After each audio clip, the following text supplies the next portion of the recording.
بسم الله، ما شاء الله ما شاء الله ما شاء الله. اليوم 11 جوان 2023. كل واحد حطيناه في مكان تاعو، كل زوج يعني الله يبارك كا باش نرتاح. الاكتراث اللي في العشة داك عندي ما ندير بيه، هذا الله يبارك ولا ساعة. بسم الله ما شاء الله بسم الله ما شاء الله.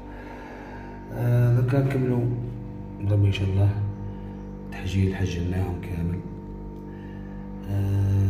كان لي يعني كبار شوية حول حجلتهم بالتروا، وكاين اللي حجلتو 2.5. المهم حجلين الحمد لله. الله يبارك، استجابة الأكل رائعة. بقات شوية يكبروا شوية ما كنا ننظفهم.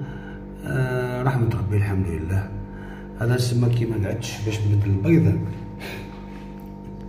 البيض كي تبدلو مثلا هذيك مليحة ولا غير مليحة صح، السما باش يفقسوا مع بعضهم، الفراخ يكونوا كل يعني نتاج نفس العمر.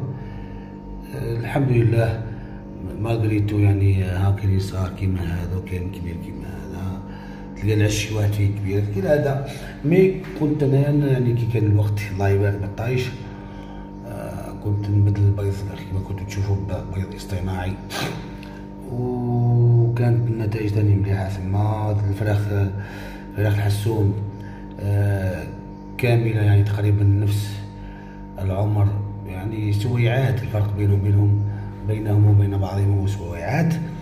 المرة هذه نورمال، نحيت خلطت العشوش وكل كي بعضها ما يهمنيش، حطيت صغار مع بعضهم شوية شوية شوية، كبار مع بعضهم الحمد لله.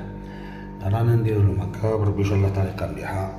الحرارة راهي حرارة الغرفة فقط، راهم السخانة في عينينا يعني ما شاء الله، ربي يبارك ويزيد والحمد لله. توجور الماكلة تاعهم واجدة، نحطها في ساشية، نقفل عليها في ساشية حد ما قال حد، وربي ورحمته ما شاء الله ما شاء الله ما شاء الله. ربي يكون الخير، والسلام عليكم ورحمة الله وبركاته، بالتوفيق للجميع.